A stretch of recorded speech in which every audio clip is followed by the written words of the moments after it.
before I start this video is check out their GitHub website for the Whale app, because it'll give you an in-depth understanding of how to use it and how to visualize the data that's there beyond what I put in this video. I hope I explain it clearly in the video and show you the advantages of using this. But if not, check out their GitHub page, and that will also teach you how to use it correctly. Now here's an example of Ethereum, of which I could denote the buying pressure in the area. So what I do is I go to my chart and I put in the lines, the dotted lines, as showing areas where there are buyers. And this is a good way to visualize the data. And if we go over and take a look at Bitcoin, for example, here we go. I notice the offers over here at 7,000, so now I'm looking for that, and the orders in the low 65 to 700 range. And then again, I go to the chart and I look at that and I put the lines, dotted lines on there, and it corresponds to the geometry of the breakout that we're currently in. So it's a good way to use the data. I mean, for example, I'm long Bitcoin right now, and I can see support points on the chart that I've drawn, the green dotted lines that you see right here, and then resistance areas, and they correspond to technically what I'm looking for, like the triangle breakout that we had. If we look at the green dotted line, it's right on the apex of that triangle. That has substance to me. And if you want a further understanding of how to tell a triangle breakout and the more complex readings of the chart, you can join a group like VCN that I'm a part of, or any of the signal groups or education groups on the website. In Smart Options, we advertise the ones that are the best, and they can teach you how to really utilize the charts and using supply and demand, like what you see with the Whale app. And so think about that. And other than that, let's go over and take a look at the Whale app and get a real inside view of it. Crypto Whale watching app. I'm going to make this a very brief video and just show you what its use is. Now, compared to you looking at the Coinbase Pro, the buy and sell walls and most things like Binance and so forth, you can get a lot more information with this than you can with that. And the information is going to be done with Plotly, and I think they're using Python, and it's very simple. And you have several different pairs. Let me show you the ones that they have. You can hide and show them very easily. They must have been funded by the Ethereum Foundation, because they put Ethereum first, which I thought was odd over BTC. But let's go to the pairs that they have.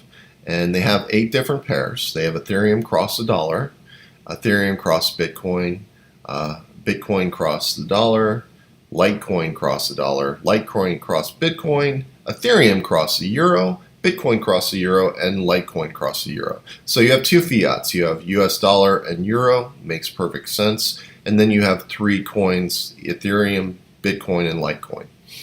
They didn't add Bitcoin Cash, which I thought was odd, but that's fine. Now, the 2 that I would be interested in are Ethereum cross the dollar and Bitcoin cross the dollar, and you see how easy it is for me to pop up, and that's what I've done right here. And now let's take a look at the actual charts and how we visualize the data. You have what are called ladders, and these are ladders of prices, and they're going to demonstrate, if you see them being very thin, they're going to be small orders.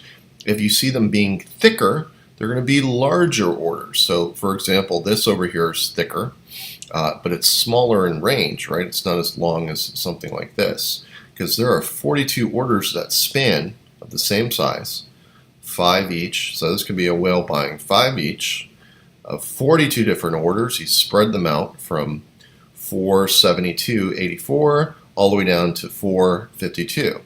And over here, there's only 10 orders, but there are 100 each instead of 5 each. So these are larger, so therefore your span is smaller because it's only from 66 all the way up to 75, but your sizes are larger, so there's 10 of them at 100 each. So you see the way that you plot that. And this one over here, even bigger. There's 3, so it's fatter, but it's again smaller, so it's smaller in length than this on the ladder.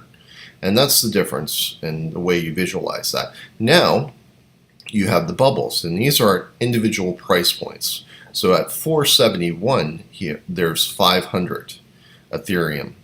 Okay, and at here we have at 431.4, at 470 you have 431, and you can see the different bubbles and so forth. So they demonstrate themselves, and both on the sell and the buy side.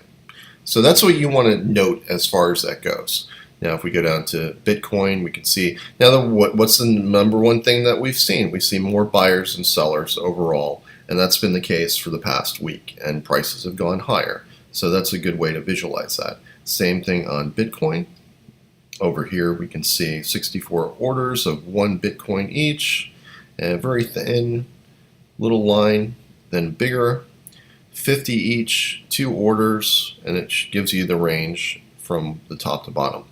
So you see what you're looking at as far as the visualization of this. It makes it a very easy way to visualize where big buy and sell orders are, and to say if whether prices are likely to go higher or not, or if somebody comes in and starts selling, you can visualize it. So it's a tool to really visualize what's already there. And other than that, that's simple, nothing complicated. I hope you enjoyed the video, and I hope you use this because it's a very good app. And look at their webpage. Consider donating to them. This is the kind of stuff you want to see people create. And other than that, have a great day.